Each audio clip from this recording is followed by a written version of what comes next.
First of all வந்து யான் அறக்கட்டளைக்கு என்னுடைய பிக் தேங்க்ஸ். ஏன்னா இந்த மாதிரி யாருமே வந்து ஒரு எஃபர்ட் எடுத்து செய்கிறதே இல்லை.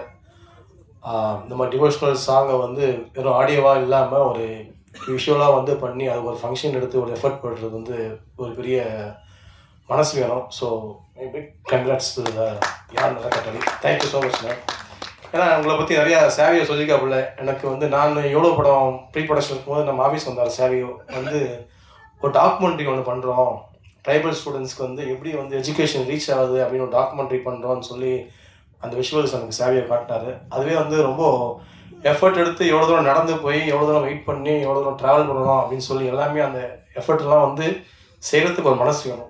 ஜஸ்ட் லைக் தட்டாக பண்ணணும்னு யாருக்குமே அவசியம் இல்லை. பட் நீங்கள் வந்து ரொம்ப அணித்தனமாக செஞ்சாகணும், இந்த சொசைட்டி ஒரு பங்களிப்பு கொடுக்கணுன்றது வந்து எனக்கு வந்து ரொம்ப அப்போயும் வந்து ஈர்ப்பாக இருந்துச்சு. அந்த டைட்டில்லாம் அப்புறம் பேசிகிட்டு இருந்தோம். இப்போ சேவி நிறையா படம் பண்ணும்போது பண்ணுன்றது தான் சேவியோட மோட்டிவாக இருந்துச்சு. அப்புறம் ரீசெண்டாக 1 month பேக் வந்து சாங் பண்ணோம் அப்படின்னு சொல்லி என்னோட அந்த படத்துக்கு பண்ண மியூசிக் டைரக்டர் சகிஷ்ணா சேவியர் கேட்டிருந்தாப்புல. அப்போ அவர் பேக்ரவுண்ட் ஸ்கோரில் பிஸியாக இருக்கனால அப்புறம் சார்கிட்ட போய் இந்த சாங் அப்படியே வந்து உருவாருச்சு. இதில் என்னென்னா இது ஸ்டெப் பை ஸ்டெப்பாக ஸ்க்ராட்ச் வந்து இந்த ஒவ்வொரு வளர்ச்சியும் எனக்கு தெரியும். நான் கூட வந்து பார்த்தேன். இப்போ சார்கிட்ட சொன்னேன், ஐயோ டாக்குமெண்ட்டும் பண்ணோம், இது வந்து documentation is very important, camera இருக்குது ஆஃபீஸில் எடுத்துக்குவோம், ஷூட் பண்ணு, எங்கேயாவது யூடியூப்லேயாவது போடலாம்ல, ஒரு மேக்கிங்காச்சும் கிடைக்கும்ல அப்படின்னு தான் ஆரம்பித்தோம். ஸோ இவ்வளோ ஒரு கிராண்டியராக வந்து நிற்கும்னு சொல்லி நானே எக்ஸ்பெக்ட் பண்ணல. ரொம்ப நல்லா இருந்துச்சு சார், வெரி எஃபர்ட். ஏன்னா அது சின்னதாக அந்த எஃபர்ட் போட்டு அதை இம்ப்ரவைஸ் பண்ணுறன்றது வந்து அது வந்து பிக் டாஸ்க். ஏன்னா எங்கே போகிறதுன்னு தெரியாது. ஏஐயில் வந்து ஆரம்பித்து இவ்வளோ விஷுவலாக இவ்வளோ கிராண்டியராக பண்ணுறது ஒரு டிவோஷனல் சாங் வந்து ரொம்ப ஃபேண்டாஸ்டிக்காக வந்திருக்கு. அதான் 2 தடவை பண்ண பார்க்கும்போது ரொம்ப எனக்கு ரொம்ப வைபாக இருந்துச்சு. ரொம்ப பிக் தேங்க்ஸ் மேம்.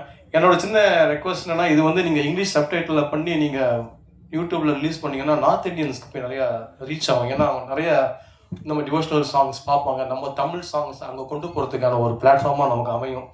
ஸோ அதை மட்டும் கொஞ்சம் முடிஞ்சால் பண்ணுங்கள். இல்லை பாடியிருக்கவங்கள பற்றி நான் சொல்கிறதுக்கு, ஐயா ரொம்ப பிரமாதமாக பாடி தந்தீங்க, ரொம்ப உணர்ச்சிபூர்வமாக இருக்குது சார். உங்கள் சன்னோட நான் ஒர்க் பண்ணியிருக்கேன். ஆமாம், எனக்கு எவ்வளோ வந்து அவர் வந்து ப்ரீமிக்ஸ் பண்ணி கொடுத்தாரு. ஆமாம், ஸோ உங்களோட ஒர்க் பண்ணுறதுக்கு வாய்ப்பு கிடைக்கல. ரொம்ப பிரமாதமாக இருந்துச்சு சார், தேங்க்ஸு. ஆனால் சாரது என்ன, ஆனால் நீங்கள் அமைதியாக தான் இருக்கீங்க, பார்க்குறதுக்கு லிரிக்ஸ்லாம் பயங்கரமாக பிளாஸ்டிங்காக இருக்குண்ணே, ரொம்ப சூப்பர்ண்ணே, கிரேட். அவன் கௌதம் முன்னாடியே தெரியும். கௌதம் சிவனை வந்து ஏஐல கொண்டு வந்து அதை ரேம்ப் பண்ணி அதை சார்ஜிங் பண்ணி பயங்கரமான அவுட்புட்டாக இருக்குது. நான் எதிர்பார்க்கவே இல்லை. நான் சேவையை கேட்டேன், எப்படி வந்திருக்கு அவுட்புட்டு கேட்டேன். சார் நீங்கள் பாருங்கள், என்னப்பா எவ்வளோ சவளவாச்சின்னு கேட்டேன். சார் நீங்கள் பாருங்கள், ஏன்னா எனக்கு ரொம்ப க்யூரியாசிட்டி தாங்கலை. ஏஐல பண்ணிட்டாங்க, எப்படி வந்திருக்கோம் பார்க்கணுன்னா கேட்டேன், அவுட்புட் கேட்டேன். இல்லை சார் நீங்கள் பாருங்கள், நைட் கூட பேசுனாப்புல அவுட்புட் செக் பண்ணிட்டு நீங்கள் பாருங்கள் அப்படின்னா. ரொம்ப ஏன்னா இது வந்து என்ன ப்ராம்ப்ட் கொடுத்தீங்க, என்ன அவுட்புட் கொடுத்தீங்கன்னு அதுவே பயங்கர எனக்கு ரொம்ப க்யூரியஸாக இருக்கு. ஏன்னா இந்த மாதிரி ஒரு சினிமாட்டிக்காக வர்றது வந்து பெரிய விஷயம். ஓப்பனிங்கில் அந்த பெல்ஸு, இந்த பேரெல்லாம் நிற்கிறாங்க, அந்த பூஜை போடுறாங்க, அந்த கொட்டை அடிக்கிறாங்க, ரொம்ப ரொம்ப ரியலிஸ்டிக்காக இருந்துச்சு. Great effort, thank you, super. அப்புறம் வந்திருக்க பெரியவங்களுக்கு எல்லாருக்கும் பிக் தேங்க்ஸ். முடிஞ்ச அளவுக்கு இது எவ்வளோ தூரம் கொண்டு போய் சேர்த்திங்கன்னா ரொம்ப ஹெல்ப்ஃபுல்லாக இருக்கும். ஏன்னா இது ஒரு சின்ன எஃபர்ட்டு அவங்க போடுறாங்க, அந்த எஃபர்ட்டை வந்து ரீச் பண்ணிங்கன்னா மீடியா ரொம்ப ரொம்ப சப்போர்ட்டிவாக இருக்கும். Thank you so much.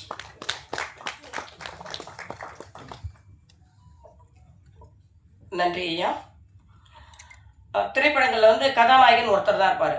ஆனால் இந்த பாடல் வெளியீட்டு விழாவில் யார் கதாநாயகனே கண்டுபிடிக்க முடியல. எடிட்டரா, பாடலாசிரியரா, இயக்குனரா, தயாரிப்பாளரான்னு தெரியல. ஏன்னா அந்த அளவுக்கு எல்லாருமே அவங்களோட முழு முயற்சியை இது பண்ணியிருப்பாங்க. பொன்னியின் செல்வனில் உத்தம சோழனை அறிமுகப்படுத்தும் போது ஒரு 5000 சிவனடியார்கள் மொத்தமாக வர மாதிரி ஒரு காட்சி பொன்னியின் செல்வனில் இருக்கும். அந்த காட்சியை வந்து நாம் இப்போ திரையில் பார்த்த மாதிரி இருந்தது. ஐயா எடிட்டர் கௌதம், உங்களுக்கு எப்படி சார் தேங்க்ஸ் சொல்கிறது? நாங்கள் தேங்க்ஸ் சொல்லணுமா, வாழ்த்து சொல்லணுமா? எடிட்டர் இளையராஜா கிட்ட அசிஸ்டண்ட்டாக இருந்தவர். இசையில் அந்த இளையராஜா ஜாம்பவான்னா, எடிட்டரில் இந்த இளையராஜா ஜாம்பவான் அப்படின்னு சொல்லலாம்.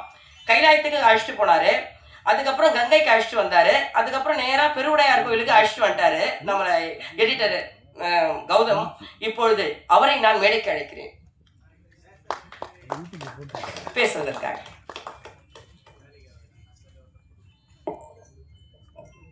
எல்லாருக்கும் வணக்கம். இது வந்துட்டு ஸ்டேஜுக்கு வந்துட்டு இது என்னோட ஃபர்ஸ்ட் ப்ராஜெக்ட். இது வந்துட்டு இது பண்ணும்போதே வந்துட்டு இந்த பாட்டு ஸ்டார்ட் பண்ணும்போதே வந்துட்டு பயங்கர பாசிட்டிவாக இருந்துச்சு. இப்போ வரைக்குமே ஃபுல் பாசிட்டிவாக தான் போயிட்டு இருக்கு. எனக்கு என்ன சொல்கிறதுன்னு தெரில. எனக்கு வந்துட்டு ரொம்ப ரொம்ப நன்றி சொல்கிறது வந்துட்டு யாருக்கு அப்படின்னா நம்ம சாவியானுக்கு தான். அதுக்கப்புறமா வந்துட்டு தீபா மேம், அப்புறம் வந்துட்டு பிரதீப் சாருக்கும் வந்துட்டு ரொம்ப ரொம்ப நன்றி. நன்றி.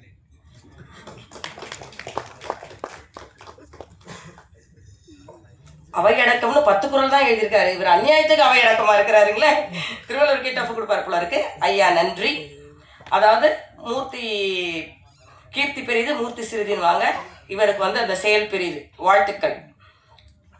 அடுத்து இயக்குனர் ராஜவேல், ஹவுஸ்மேட் படத்தின் இயக்குனர் ஐயா அவர்களை வாழ்த்துறை வழங்கும்படி அழைக்கிறோம்.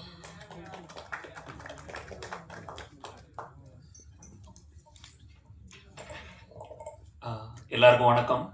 ஸோ வந்திருக்க பெரியவங்க ஆதீனம் ஐயா, ஆன்மீக பேச்சாளர்கள், இயக்குனர் லக்ஷ்மண் சார், சாம் சார், எல்லா இயக்குநர்களுக்கும் வணக்கம். ஸோ ஃபர்ஸ்ட் ஆஃப் ஆல் சொன்ன மாதிரி இந்த பாட்டு சாவியோன்னை வந்து கூப்பிட்டு இந்த மாதிரி ஒரு சாமி பாட்டு ஒன்று ரிலீஸ் பண்ணுறோன்னு யூஸ்வலாக நம்ம எதிர்பார்ப்போம். சாமி பாட்டுன்னொடனே அது நமக்கு தெரியும், அது ஒரு நார்மலாக ரொம்ப சிம்பிளாக ரொம்ப மெனக்கடாத ஒரு பாட்டாக தான் நம்ம நிறைய சாமி பாடல்கள் பார்த்துருக்கோம் இப்போ பண்ணுற பாடல். பட் இந்த பாட்டு பார்த்தா இது சினிமா படத்தில் வர ஒரு பாட்டு மாதிரி, சார் சொன்ன மாதிரி ஒரு ஹீரோக்காக பண்ண பாட்டு மாதிரி. உண்மையிலே எனக்கு எப்படி ஃபீல் ஆச்சுன்னா, ஒரு கடவுள் சிவனை வந்து ஒரு செலிப்ரேட் பண்ணுற ஒரு பாட்டு மாதிரி தான் எனக்கு ஃபீல் ஆச்சு இந்த பாட்டை பார்க்கும்போது. ஸோ ஒவ்வொரு டிபார்ட்மெண்ட்லேயும் சரி, அந்த மியூசிக்லேயே ஆகட்டும், அந்த லிரிக்ஸில் ஆகட்டும், தேவராஜ் சாரோட வாய்ஸ் ஆகட்டும், விஷுவல்ஸ் எல்லாமே வந்து அவ்வளோ எனர்ஜெட்டிக்காக இருந்தது. நம்ம பாட்டை கேட்கும் போது நமக்கு அந்த ஒரு எனர்ஜி ஃபீல் ஆகுது. அவங்க மேடம் சொன்ன மாதிரி சிவன் வந்து ஒரு ஆக்ரோஷமான கடவுள்னு சொல்லுவாங்க. ஸோ நீங்கள் அவருக்கு வந்து ஒரு சாதாரண பாட்டை போட்டு அந்த ஒரு உணர்வை கடத்த முடியாது. ஆனால் இந்த பாட்டு அவரோட அந்த ஆக்ரோஷத்தையும் அந்த எனர்ஜியும் அந்த ஹீட்டையும் வந்து நம்மளுக்கு வந்து உண்மையிலேயே நமக்கு அது கடத்துது. பாட்டை கேட்கும் போதே நமக்கு வந்து ஒரு ஒரு பயங்கரமான ஒரு வைப் ஒன்று கிரியேட் ஆகுது. ஸோ அதை ரொம்ப அழகாக மியூசிக் டைரக்டர் சாரும் லிரிசிஸ்ட் சாரும் அதுக்கப்புறம் பாடினவங்களும் ரொம்ப அழகாக பண்ணியிருந்தாங்க. ரொம்ப நல்லா இருந்தது. அதுக்கப்புறம் சாவியோன்னா விஷுவல்ஸும் அதே மாதிரி தான்.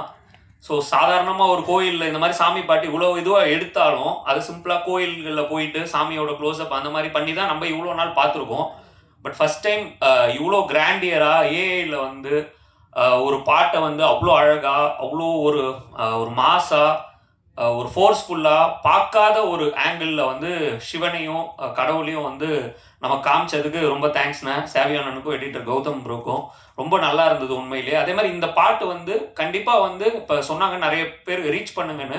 இது நம்ம ரீச் பண்ணலனாலும் ஆட்டோமேட்டிக்காக இந்த பாட்டு ரீச் ஆகுன்றது என்னுடைய கருத்து. ஏன்னா அவ்வளோ உண்மையிலே நல்லா இருக்கு. இது பல கோயில்கள், அது திருவண்ணாமலை கோயிலே ஆகட்டும், எல்லா பெரிய சிவன் கோயில்லையும் இந்த பாட்டு கூடி சீக்கிரமே ஒலிக்கும் அப்படின்றது என்னோட நம்பிக்கை. அதே மாதிரி நிறைய பேர் வந்து ஏஐ பற்றி சொல்லி ஆகணும்.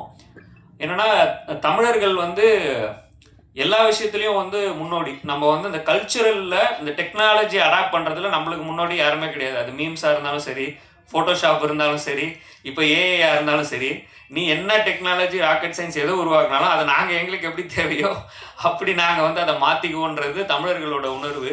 ஸோ அந்த மாதிரி சிவன் வரைக்கும் நம்ம கடவுள் வரைக்கும் எப்படி கொண்டு வர முடியுமோ அதை நாங்கள் எங்களுக்கு ஏற்ற மாதிரி மாற்றிக்கோன்ற மாதிரி கொண்டு வந்திருக்காங்க. நிறைய பேர் வந்து ஸோ ஏஐயில் தானே பண்ணியிருக்காங்க, இதை யார் வேணால் பண்ணிடலாம் அப்படின்ற மாதிரி நினச்சிட்டு இருக்காங்க. நாங்கள் அதான் பாட்டை பார்த்தோன்னே பேசிகிட்டு இருந்தோம்.